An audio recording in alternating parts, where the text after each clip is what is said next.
CTV News at 5 with Tony Rima and Rick Wyman with weather. Good evening. Thanks for joining us. Tony is off. Provincial police are investigating a sudden death in Bruce Mines of a 23-year-old Deborah man.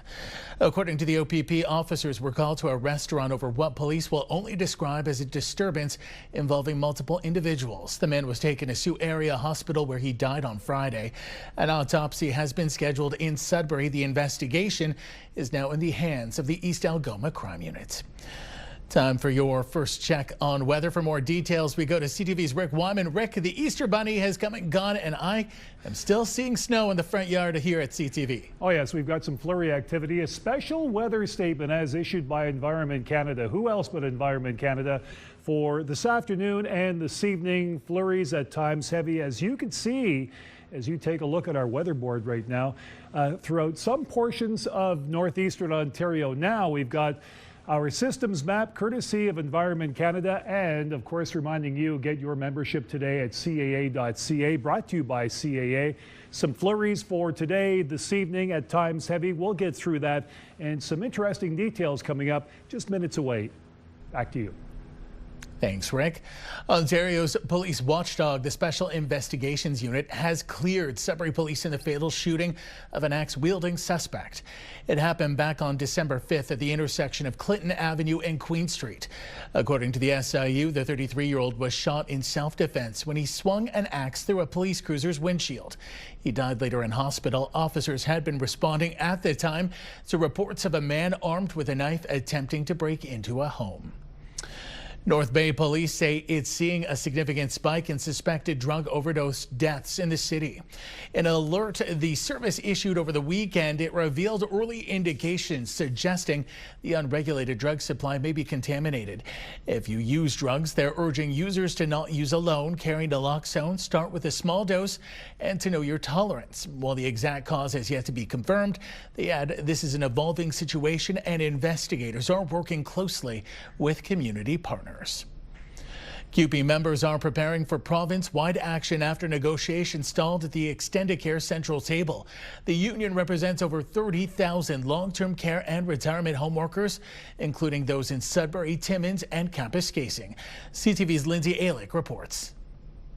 Sheena Bracken is the president of CUPE Local 1182, representing 250 members in Sudbury. I've been a long-standing PSW here for 12 years, and I thoroughly enjoy what I do, and benefits, I mean, those are important to myself to keep healthy, especially with everything, physically that we do with our residents. In a news release, CUPE officials say from scheduling vacation and pay issues caused by the implementation of the employer's human resources management system Workday to benefits and annual pay increases, the parties were unable to find common ground despite working with a neutral conciliator. CTV reached out to Extendicare and received a statement which says, in part, we are hopeful that the parties can continue to work together in the near future to discuss further options for resolution.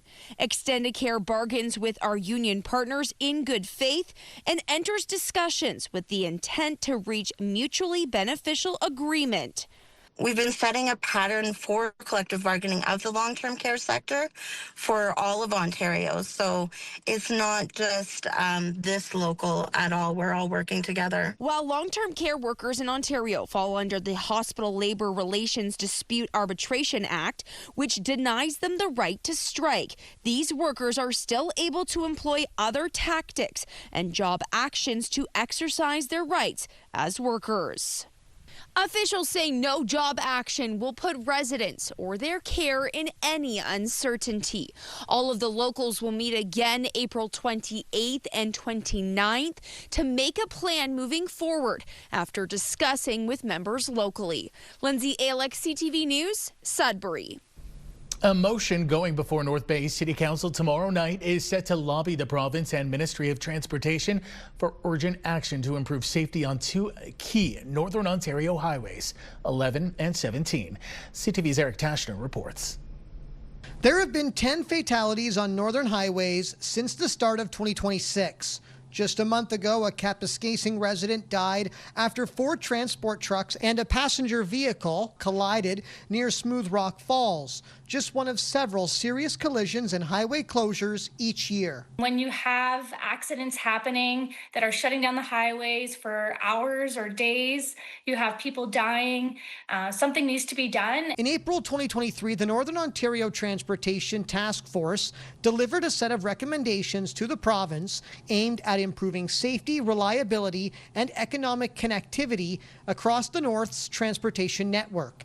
In it, it calls for increased passing opportunities through 4-laning where feasible and expanded implementation of the 2+1 highway model. We do wish a lot of these things happened quicker, and I recognize that there's a lot of work that takes place behind the scenes to make things happen, but this isn't something new. 1117 is important for the Ontario economy, and it's the key east-west link between Western Canada and the rest of the country. Now, a council motion tabled by North Bay's deputy mayor calls on the province to speed up and implement those recommendations while updating municipalities on the progress. If we can get more safety measures and better infrastructure, it's going to save lives and it's going to have an extremely positive impact. In January, Transportation Minister Prabmeet Sarkaria revealed early work on the 2+1 highway pilot design will begin this summer.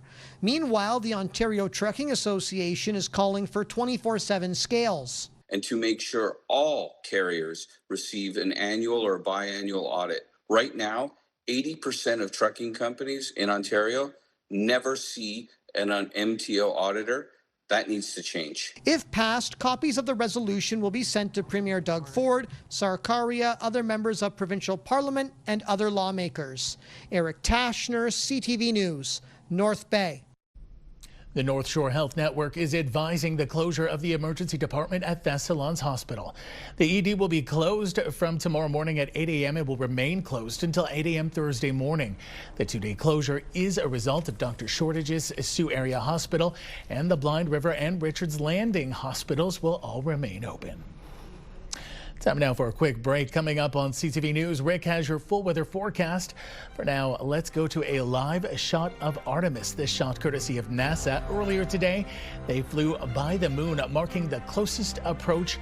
They're also traveling further from Earth than ever before. History being made here. They'll be disappearing from radio contact at about 6:44 tonight as they fly around the backside of the moon. Stay with us. You're watching CTV Northern Ontario.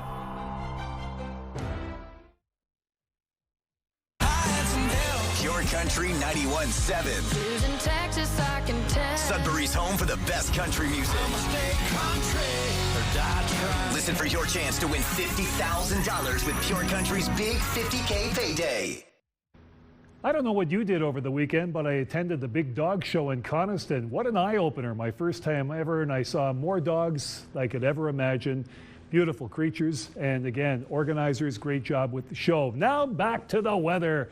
Forecast radar, we've got some flurry activity coming in this afternoon and this evening, at times heavy. Generally, the areas that are being affected 2 to 4, maybe 2 to 5 centimeters in our forecast, so a lot more. Let's check out some of the numbers now.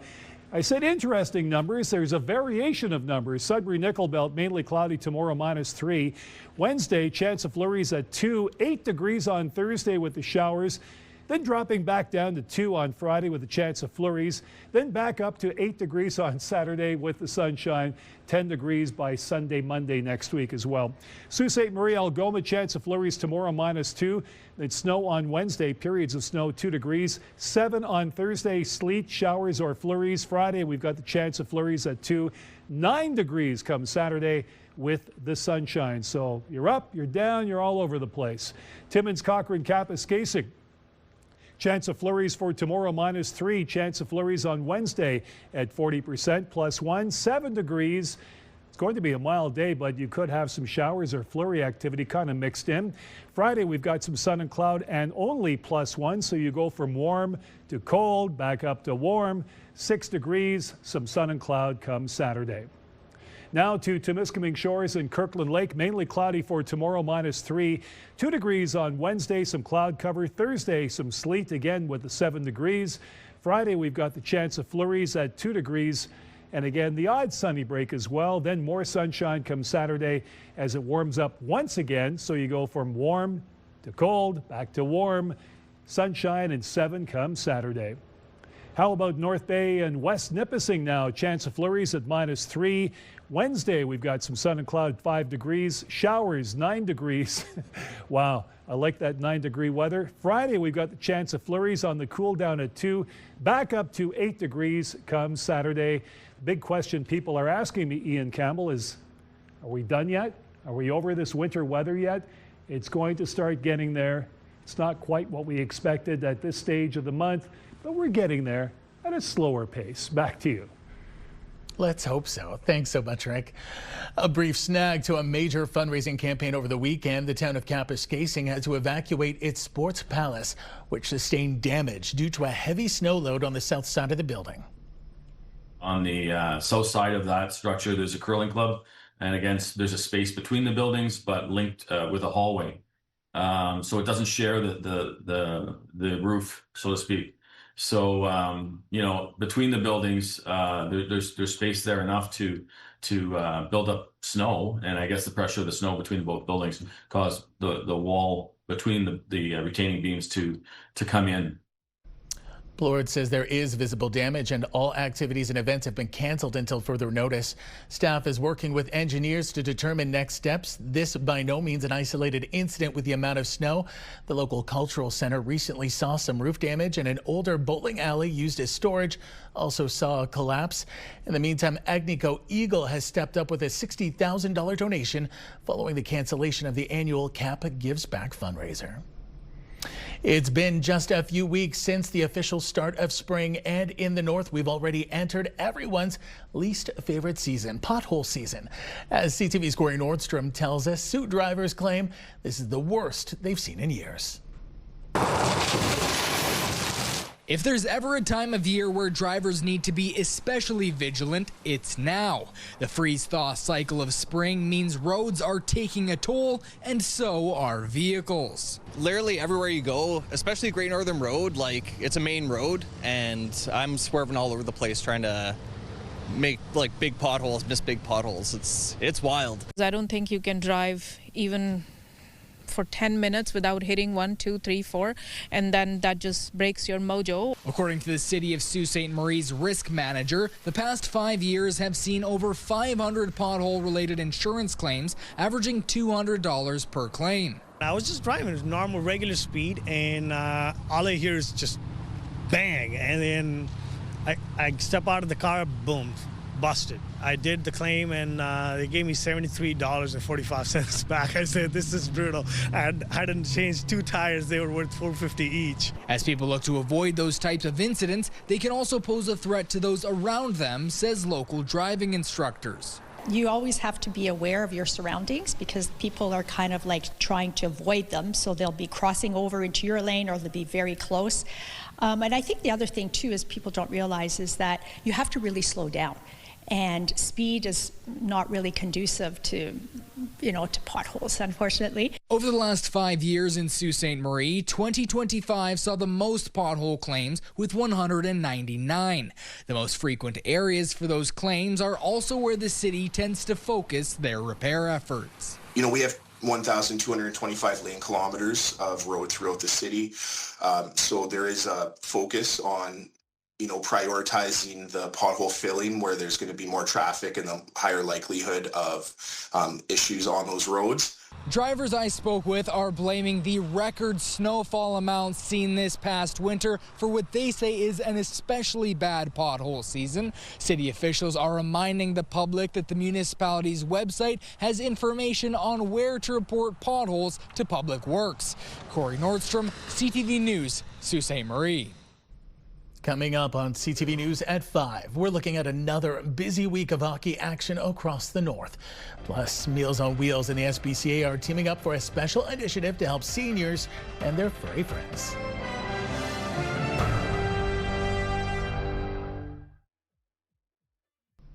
An internationally acclaimed documentary with an unbelievable premise makes its Canadian debut in Northern Ontario this week.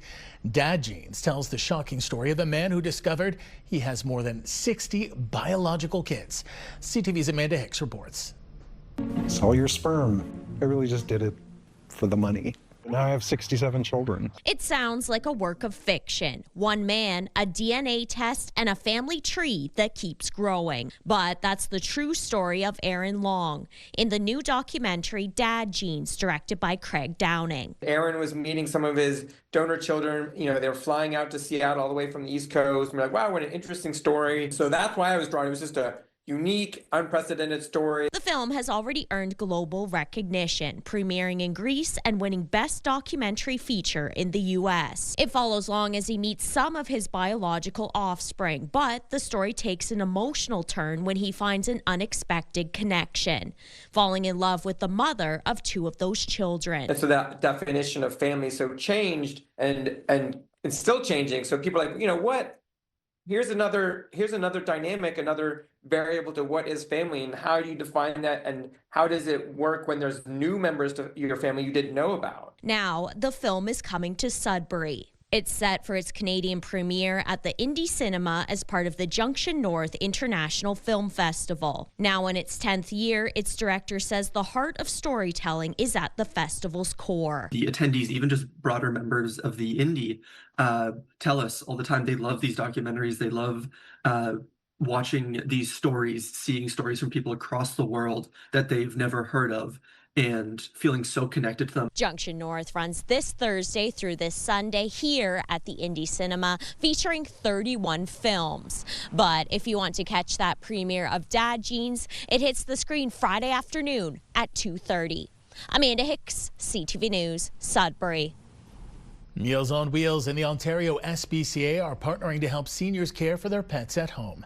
The new pilot project will be tested in Sudbury with hopes of reducing barriers to pet care caused by limited mobility, fixed incomes, and accessibility challenges.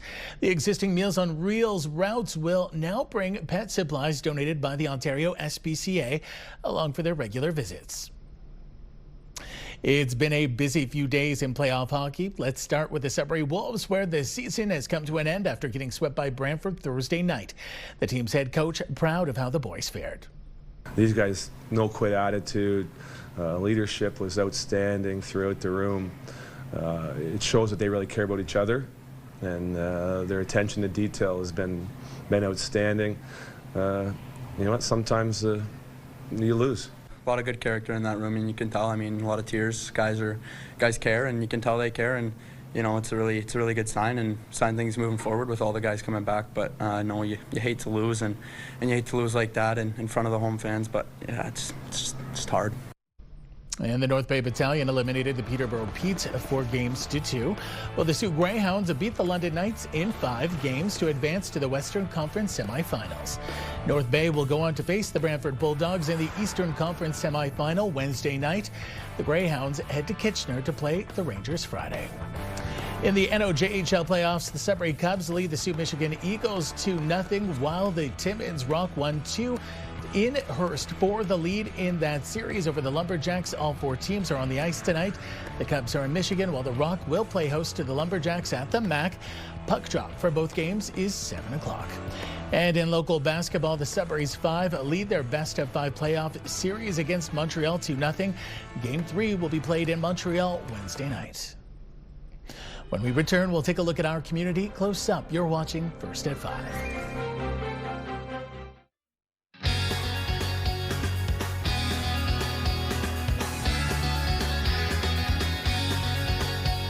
Well, it's Josh and Coop from Pure Country Radio in Sudbury. There's Josh right there joining. He'll pop in throughout this segment. A few things for you to be reminded of and aware of. Pure Country's big $50K payday continues. Your shot at winning $50,000. Just imagine what you would do with that kind of cash. But there's also a daily prize we're giving away every single weekday. $500. That's right. That could be you. We give out keywords every hour between 6 a.m. and 6 p.m. When you hear those keywords, enter them on our website for a chance to win the cash. Now, something else which we've just announced, this is pretty cool. Pure Country wants to send you on an iHeart experience to see Luke Combs in Montreal May 30th. You could win, get this, tickets to the show, backstage experience. Look how excited Josh is. 2-night stay from tripcentral.ca, vinyl copy of his new album. It's called The Way I Am. Plus, we're going to throw in $1,000 cash. All you need to do is listen to our radio station on the free iHeartRadio app for at least 10 minutes a day and then tap enter whenever prompted. It's pretty cool. It's an iHeartRadio app contest. You can listen to Pure Country anytime on the radio dial. You can stream us online, purecountry917.ca. Or hey, take Josh and Coop with you everywhere you go with that free iHeartRadio app.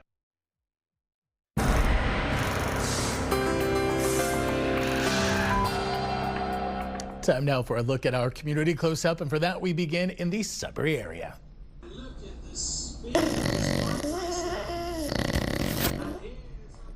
Rob Saint-Marseille sent us this great video of his little ones, Hank and Henry, clearly sawing logs as part of their afternoon nap. We're being told they're dreaming about the camping trips they're going to be having with Mom and Dad this summer, including one scheduled next month. Rest up, you guys. You're going to need it. Speaking of comfortable critters, Raymond Bourgeois of Swastika sent us this shot of her cat enjoying the affectionate attention her husband Donat is giving her. A touching sight. That is one comfy looking calico. Thanks, Raymond. Finally, Mandy Johnson took this shot at Fairbanks Lake Road at the bottom of the Big Hill, just on the way to Fairbank in the greater Sudbury area of Worthington. The spring melt has started and the animals are making their way out. This beaver, one big guy, hopefully the city able to help in mitigating some of that flooding. If you have any pictures, videos, or events you'd like us to showcase, you can email them to us at communitycloseup@bellmedia.ca. Finally for us tonight, a colossal piece of art. That's right, a man in Las Vegas has created the world's largest metal dragon. 26 feet tall, 70 feet long, weighs about 17,000 pounds. That was Kevin Stone, who just heard from. He's the man behind the mega project. It took about 19 months to create. It is entirely hand fabricated by Stone. All right, here comes the age-old question. What do you do with that much dragon? While we contemplate, we're going to throw things over. There's more news for the North coming up at 6. For now, continue watching as we hand things over to CTV National News.